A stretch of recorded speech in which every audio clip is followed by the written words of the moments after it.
Thank you for listening to this Podcast One production. Now available on Apple Podcasts, Podcast One, Spotify, and anywhere else you get your podcasts. On this episode of Killer Genes, part 2 of the death of Cary Owsley. Was his death a suicide? Or did someone else pull the trigger? Honestly, I believe there was a plan for Cary's murder. I don't believe this was some happenstance. And I think this was a plan to kill him. The following episode of Killer Genes contains graphic and sensitive information and material. Listener discretion is advised. Emmy-nominated true crime journalists bring you cases like you've never heard them before. Hear first-hand accounts from the victims' families, private investigators, lawyers, law enforcement, and even the convicted. Giving you a complete 360 of the case like no one else can. I'm Melissa McCarty. I'm Kelly McClear. And this is Killer Genes. Cary Owsley of Indiana was just 49 years old when his wife of 2 years found him dead from a gunshot wound to the chest. Lisa told the 911 operator that Cary had shot himself. 911, what's your emergency? My husband just shot himself at Roosevelt Street. Okay. Where did he shoot himself? It looks like in the chest. He doesn't look like he's breathing or anything. Did he just do it? Yes. He's been severely depressed and seeing a psychotherapist. Cary and Lisa were on the outs, and he was planning on moving out that very morning. But Cary wouldn't make it out of the house alive. Was Cary Owsley in fact depressed because of the failed marriage? Or was something more sinister at work? Logan Owsley is Cary's son, who was supposed to help him move some items from the house that morning, but instead he arrived to a flood of Bartholomew County Sheriff deputy vehicles. When you arrived at the house that morning, can you tell me what the scene was like and what you were told? Well, I got the phone call from my grandma and I lost it. I threw my phone, I grabbed my keys, and I drove straight through town all the way out to his house, which is maybe like a 5 to 8 minute drive. And I pulled up in the yard and I ran into the house and I just screamed, "Where's my dad? I want to see my dad." And Lisa is just looking at me and nobody's saying anything to me. And I'm looking in the kitchen. I go back to the back hallway, and the sheriff, Christy Sims, came around the corner and was like, "I can't let you back here. Your dad wouldn't want to see you. We want you to see him like this." And at that point, I stormed out the front door and I sat in the front yard and by myself and just cried. Did Lisa say anything to you at all? She came out to me at one point through this after I'd been out by myself for a while before my grandma and my brother showed up, and I was leaning up against a truck and she put her hand on my shoulder and said, "Your dad was a very depressed man," and turned around and walked back in the house. Did you say anything? I did not. I couldn't believe that she would just come out there and say something like that and then just leave me.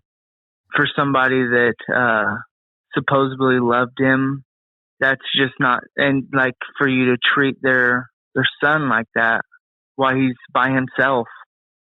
Lisa Owsley had been married before she met Cary. She had 2 sons, Josh and Dwayne James Jr., with her ex-husband, Dwayne James Sr., who was none other than a Bartholomew County Sheriff's deputy.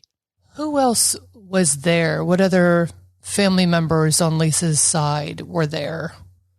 I think Josh was the first one there. And then, obviously, her ex-husband was already there in the back room with my dad doing clean up or whatnot. He never talked to me. But there was a neighbor over there that was with her. And then shortly after, Dwayne Jr. showed up. And to your knowledge, since was Josh arriving after you, or was he there before you? I'm pretty sure he arrived after me. What did you know about Dwayne Sr.? Well, not a lot, honestly.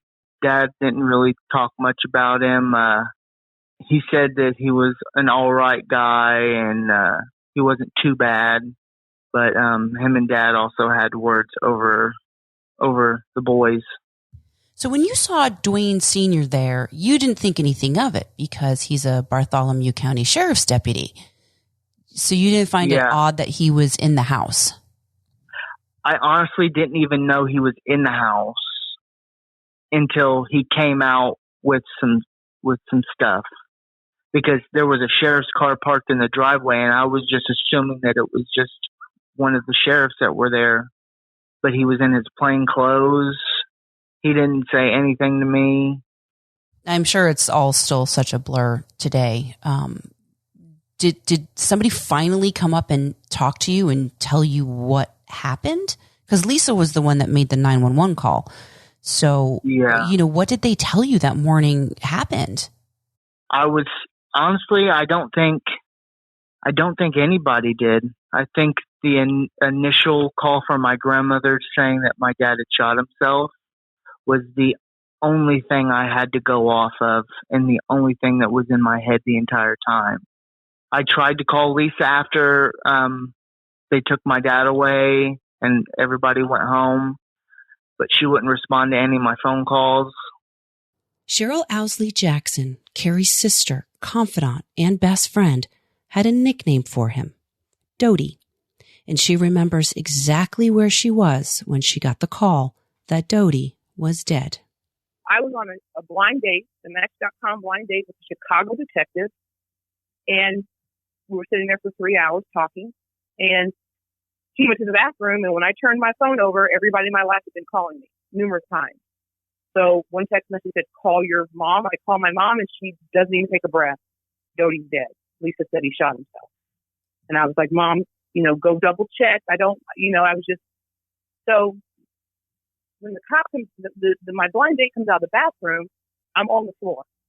And he takes my phone.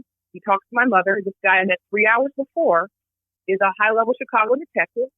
And he talks to my mother, and he says, I'll get her home.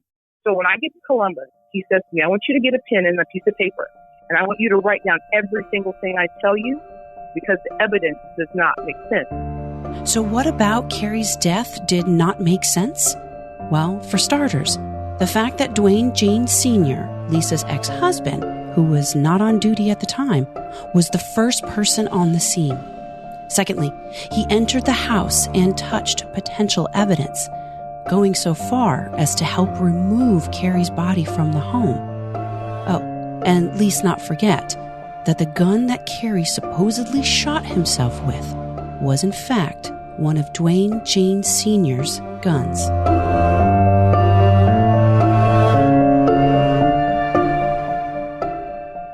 This cop is the first guy on the crime scene, called there by his son. First guy on the crime scene. My brother is supposedly shot himself with his gun. This cop is off duty. He runs the crime scene, the investigation. When the other cops show up, he's like, hey, Cary was suicidal, shot himself. And then his own police report, Dwayne James Sr. says, it's my gun. I did help Sergeant Johnson process the gun. I helped move the body. I moved the bloody rug from under his body.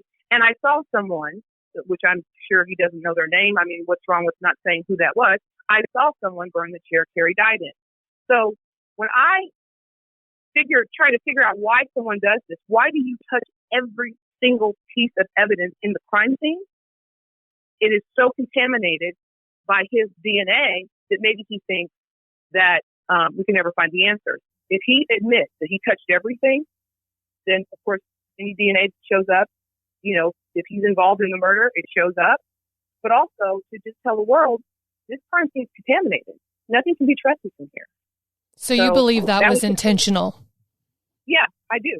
I believe Dwayne Sr., his son, Lisa Jane, and Lisa's brother.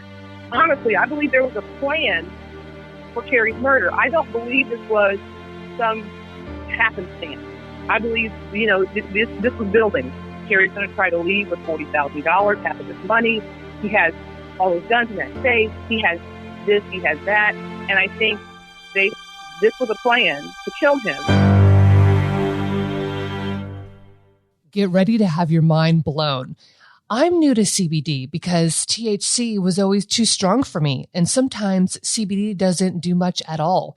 Now we found a company, CBDX, that has perfectly blended the two, and it's legal. I tried the gummies, which are potent, and you will definitely feel it. It's not your average CBD.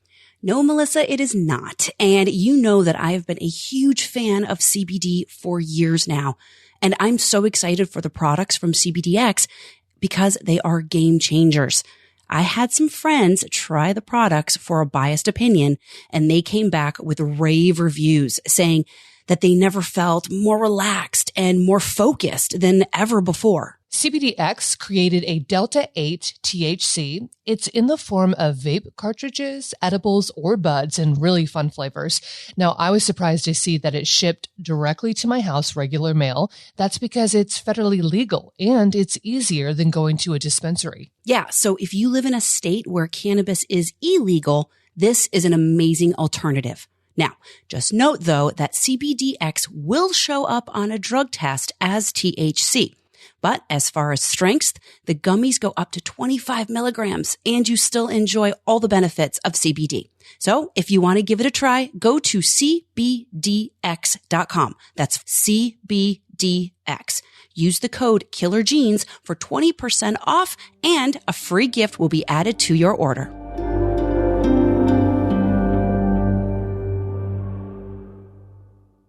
Dwayne James Sr., Lisa's ex-husband, never denied being at the scene. In the Bartholomew County Sheriff's Office report, Dwayne James Sr. said he received a call from his oldest son at 1:37 p.m., saying that Cary had shot himself. James Sr. went immediately to the Owsley residence.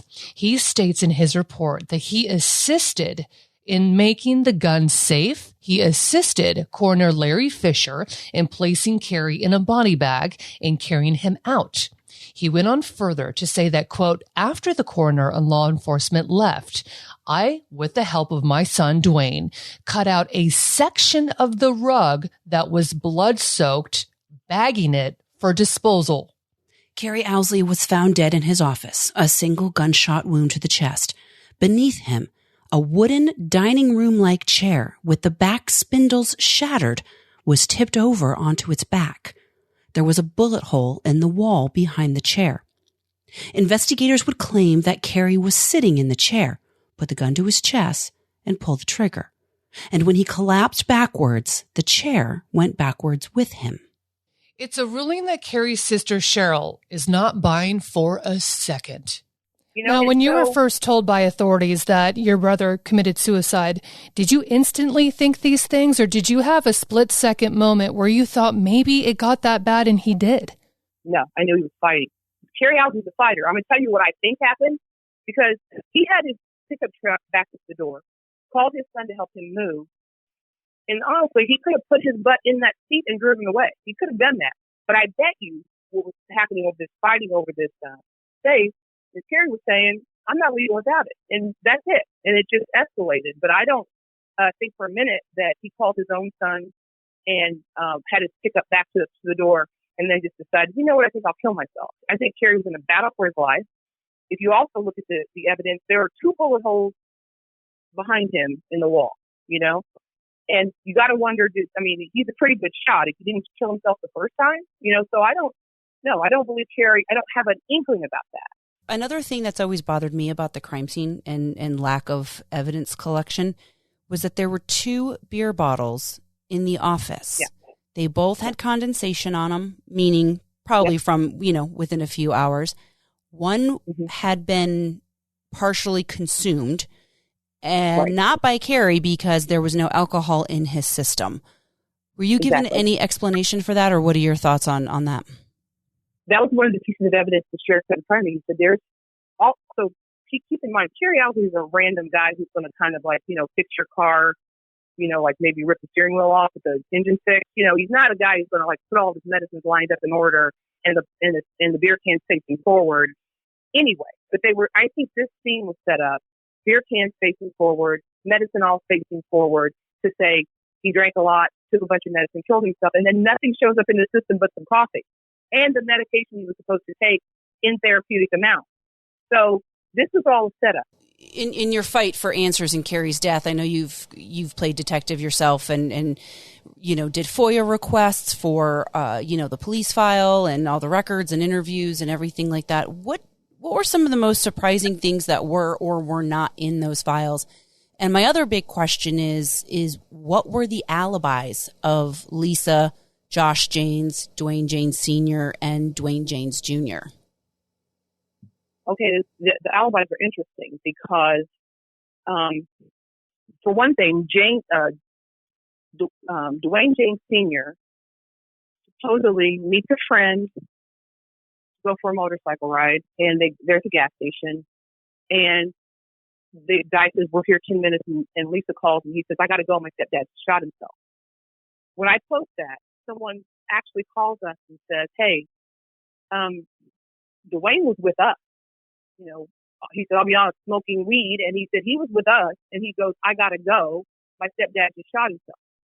And let me just say, the guy called me and told me that Dwayne Janes Jr. was with him when he said, that my stepdad just killed himself. When you look at Josh's alibi, he says he's somewhere. And then he remembers, okay, yeah, that's right, I wasn't there. And then they ask the person, the girlfriend, she says, well, I think he was here. And they say, what time? She goes, I'm not good with time. I mean, that's the kind of alibis they have. And so, everybody was on the scene there whenever Dodie's son got there, Cary's son got there, everybody was on the scene except Josh. And I thought that was significant, that he wasn't there. That's why that's another reason I think he was a shooter. But Josh is also the guy that you can't trust on your team, right? Because he's the one that takes the picture of the fire in the backyard where they're burning the chair and whatever else, and post it on Instagram. On Facebook, it says LOL, so I have those pictures. Josh is the guy who took that picture of the fire in the backyard. I believe Josh has already told people what happened. I think Dwayne Janes Jr. has too. There are witnesses who were there and saw James Sr. cleaning the house all night long, filling up the holes with bleach. They were cleaning everything with bleach. And you have to ask yourself, Dwayne Sr. is married to someone else. Why is he at his ex-wife's house through the night cleaning up a crime scene of a suicide? Well, here's the thing I wanted to ask you, and maybe this is a difficulty too, is technically wasn't the crime scene cleared and ruled a suicide? So how do you fight him cleaning it up and burning things and removing things if it was cleared? Once someone releases a crime scene and says that it was a suicide, you can clean it up. What I'm saying is, why is your ex-husband cleaning it up? Why is he there cleaning it up? And I believe it's because he's a police officer and he believes that he can clean it up so that there is no evidence left. For our listeners right now that are following this bizarre and Swiss cheese hold-filled case, lack thereof, we have Cary Owsley, who has an estranged relationship with Lisa. He has a strained relationship with her two sons, Dwayne Jr. and Josh. Josh is wanting to move back into the house. Cary says no. The next morning, Cary is trying to move his items out of the house when, lo and behold, Cary allegedly shoots himself in the chest. Now, in terms of the crime scene, there's no physical possible way that the way Cary's body was found that he could have shot himself in that manner. You've got 3 different bullet holes scattered around the room, none of which casings in the bullets were ever actually collected and tested. No forensics was ever done on the gun. itself that was allegedly found next to Cary. There's a broken spindle of a chair, which was also allegedly burned afterwards by the Janes family. The rug, which had the blood stain on it, was cut out by the Janes family and disposed of afterwards. There's 2 beer bottles that were never tested forensically.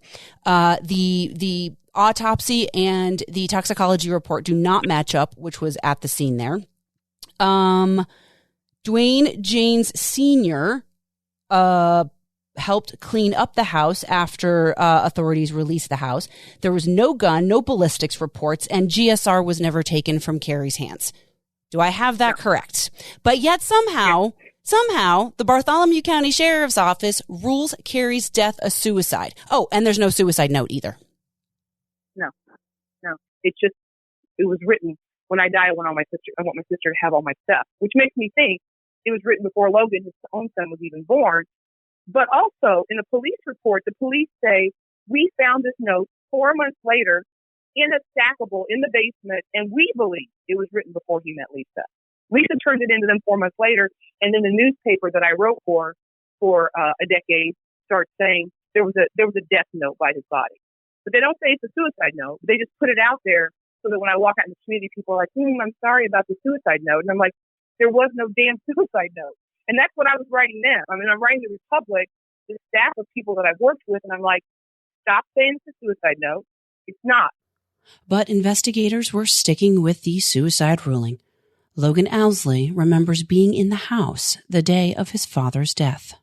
I seen my dad on the stretcher as they were taking him out, and they had to pry me off of him. And then I'm just trying to process what is going on as I'm sitting in his chair in the living room with his cigarettes and his lighter and his ashtray and his cup of coffee, and just trying to take it all in, because this is the last moment. This is it. And her and Dwayne Jr. are talking back and forth.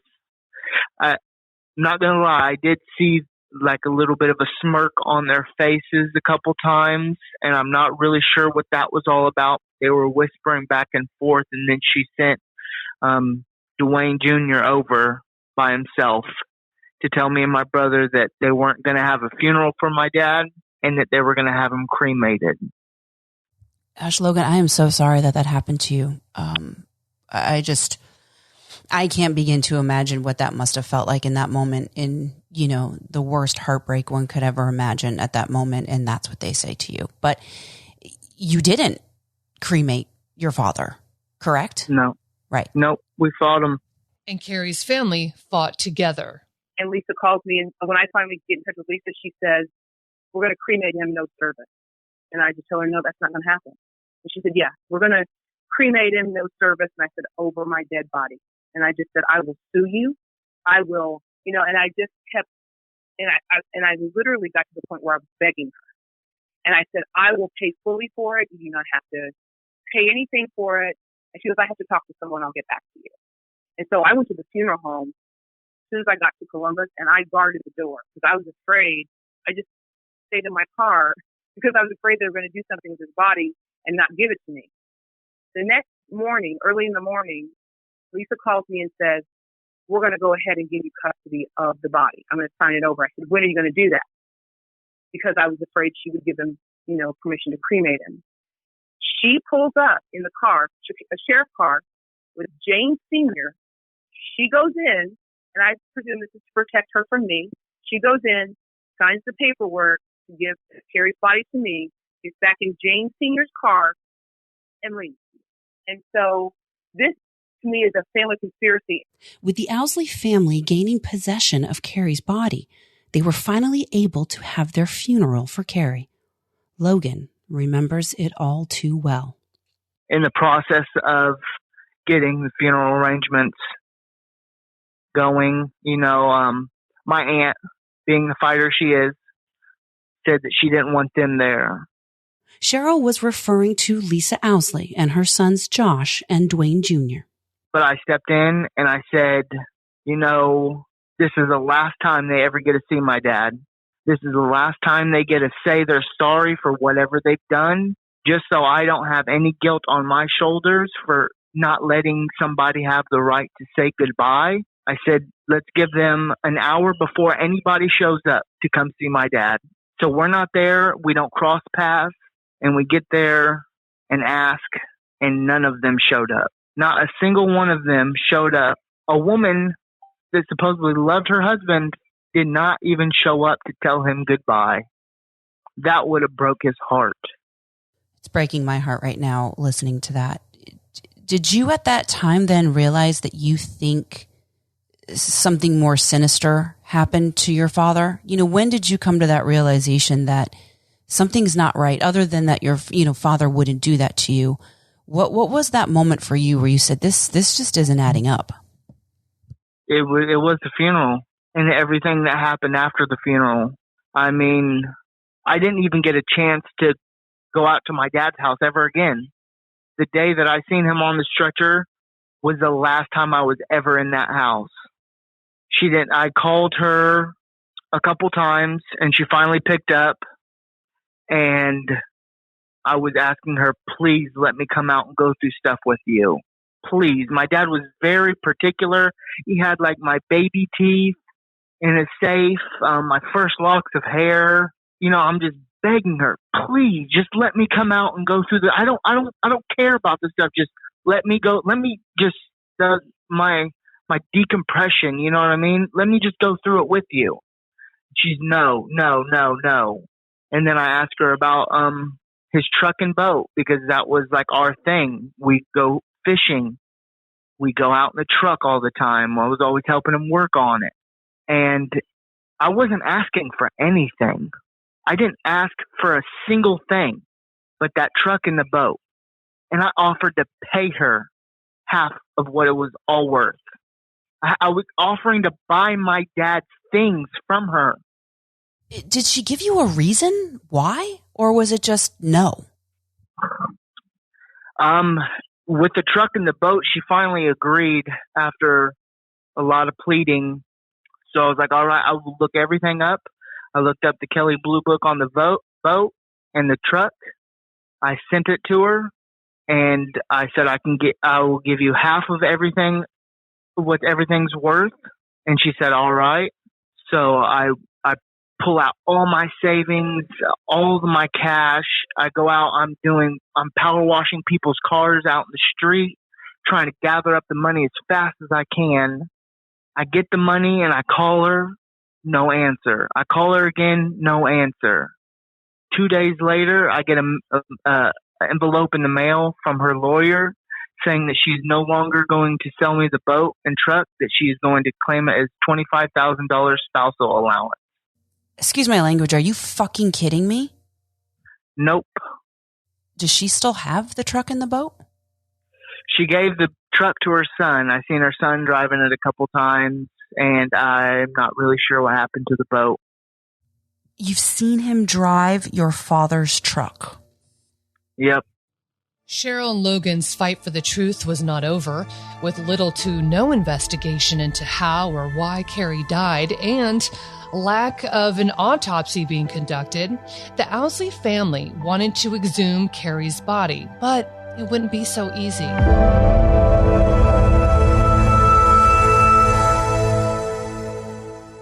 Lisa, the coroner, the city fought 1 year against the exhumation of Cary's body. And I have to say, why don't you say, hey, let her exhume his body so she can see he killed himself and go away? But they don't do that. Cary's family realized they were going to need help in getting answers into what really happened the day Cary died.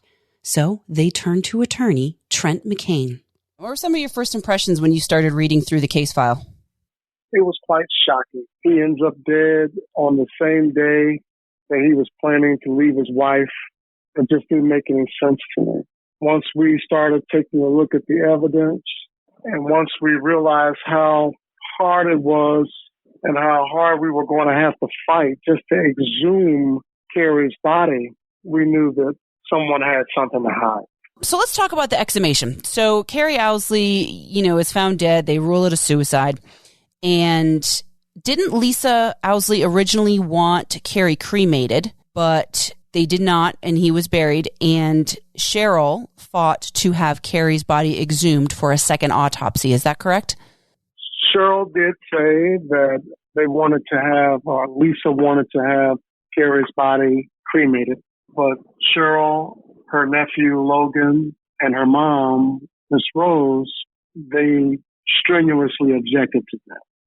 The widow, Miss Lisa Owsley, she did sign what is called a disposition of the remains. It's a legal document that says, I am the legal spouse, but I am disclaiming any responsibility or any say-so with respect to my husband's remains. Simply says, okay, it's out of my hands. It's in your hands now. That was one of our main arguments where we were trying to have Cary's remains exhumed, that she had forfeited her rights to even have a say-so in this by signing those disposition of remains form. The other aspect of that is that there was never an autopsy done. The then coroner, who was also a named defendant in the case, Larry Fisher, he came on the scene. He interviewed Lisa Owsley. He spoke with the sheriff's deputies, and he ruled it a suicide based upon their accounts of what they discovered. He should have ordered an autopsy at that time, and he didn't do that. His failure to order an autopsy is in direct violation of his training as a coroner. If you come upon a scene of an apparent suicide and there's only one witness, in this case, that one witness was purported to be Lisa Owsley, then you need to order an autopsy. It also has other regulations in there that says if this case could lead to criminal or civil proceedings in the future, you should order an autopsy. Then they have a number of other things, factors that the coroner should consider before ruling out an autopsy. But he didn't do it. And he was so recalcitrant about not doing it and unapologetic about it that he was named in the lawsuit because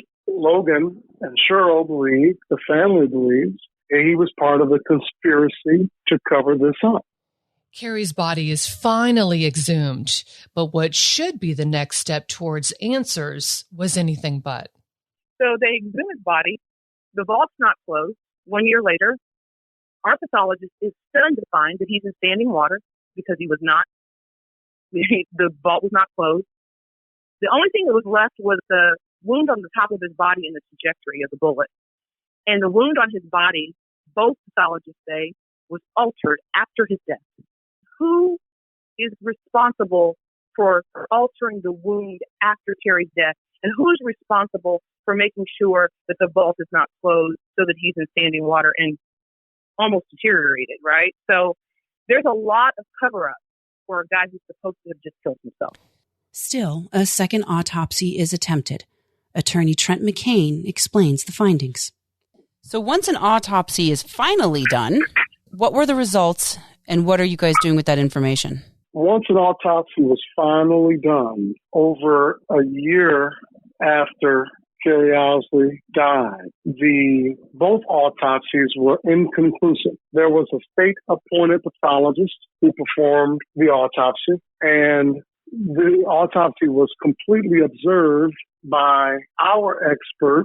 He was there the whole step of the way, and he prepared a report along with the pathologist that was appointed by the court. And both of them concluded that the manner of death was unable to be determined. So they could not rule out homicide, and they could not rule out suicide. Both doctors said that there was significant degradation in the remains, which made an autopsy more difficult. Also, a lot of evidence was missing. For example, the shirt that Cary was wearing at the time he was shot was either discarded by the funeral home, burned, or whatever. It was missing. So they could not do an analysis on that. His hands were not bagged Usually, when you have an autopsy done, they will bag the hands of the decedent in order to test the hands for gunshot residue, and that was not done. Any number of things that would have been able to provide more information as to how Cary died was now forever lost because an autopsy was not done on April 7th, 2013. Coming up on the next episode, a family's battle rages on. And was another death before Cary's possibly suspicious too? And Cheryl, this is not the first run-in with suicide in the Janes family. Is that correct? No, that's correct.